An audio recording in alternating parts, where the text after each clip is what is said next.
All right, little vlog.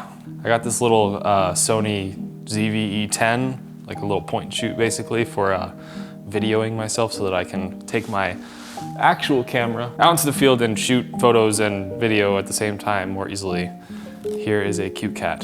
So we're gonna go out and shoot some stuff. I got this book the other day called Extraordinary Everyday Photography. One of the things she says in the book is to go out into the field where you are currently, you know, and take like 20 photos.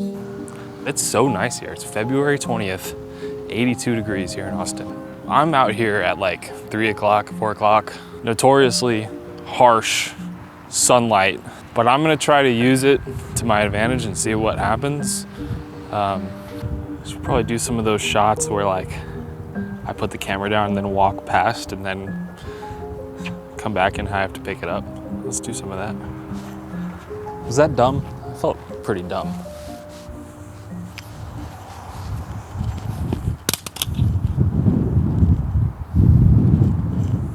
I got this nice like wheatgrass kind of situation happening. There's also a cool like park bench back there. Let me turn the camera so you can actually maybe see. Yeah, so there's the park bench like right there. And then the grass is all in here. I'm gonna see if I can get like a cool shot of the grass and the bench and make that the first image. Let's go. Yeah, that's pretty cool. It's a pretty cool photo. Oh, I'm seeing a little flag here too. Okay, I just realized there's high-speed continuous shooting. I don't shoot sports, I shoot landscapes, so I don't really use that. But I'm trying to get this flag thing as it's waving its little green, the flag.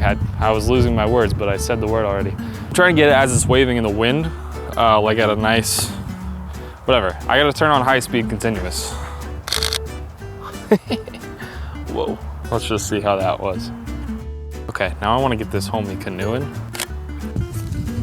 I feel a little bit weird because canoe homie was looking right at me as I was taking photos of him. I took photos at 400 millimeters and I zoomed in to review the photo and he's staring into my lens.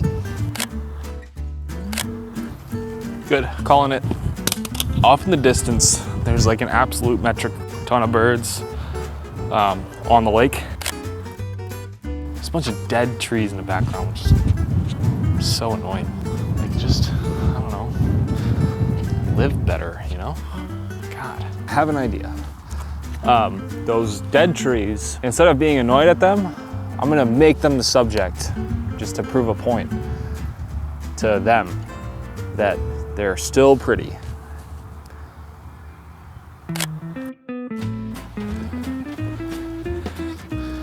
I want to get low, but not too low. That's why I'm doing this. I got the shot. There's also a tree back here that's quite nice. I'm gonna have to get real low to the ground. I've got it. Okay, so one of the exposures that I saw, which will look pretty cool, I think, is going, I'm looking at the screen here. Hi. With the leading line of the path here. So you can kind of see what's going on. There's the path and those homes that are under construction back there. I've done some shooting off camera, on camera, off camera. 6 more, I got my wide angle. This is the Sigma 18-35 art lens. Let's see what we can get with this thing. It's a beautiful lens, so I have no excuse. Beautiful photos only. So I've got this like S shape in the path. That's a cool shape, you know? Okay, cool. I found some nice grass that has really cool texture and the light's hitting it real nice. And this bush here is like giving it a shadow. I'm gonna photograph that. I meandered on a little bit over to be more direct in between the shrubs. And it turns out that house that's under construction is right there. This is like the entrance to the path. We got these nice like blue, what the hell? We got these nice green grass textures leading into like the sunlit orange gold grass textures with the houses in the background out there. There is this cool little leaf just hanging out on the grass. And I'm gonna place it in that little sunnier patch and get a shot of that. We got one more, and I think I know what to do. The grass is being lit really nicely just along this path. So I think I'm just gonna do a little path shot. That freaking does it. When the light hits differently, it really does transform just the environment. Everything is so much prettier. That was a challenge. I'm gonna keep reading that book and like see what it says, see if there are more exercises, and I will continue to do those exercises and post about them. So I hope you enjoyed this little mini vlog. This is my first time vlogging with my new little point and shoot Sony camera. It's been a lot of fun learning how to use it and getting acquainted with it. But for right now, I gotta go home. So I will catch you in the next one. See you, everybody. Peace.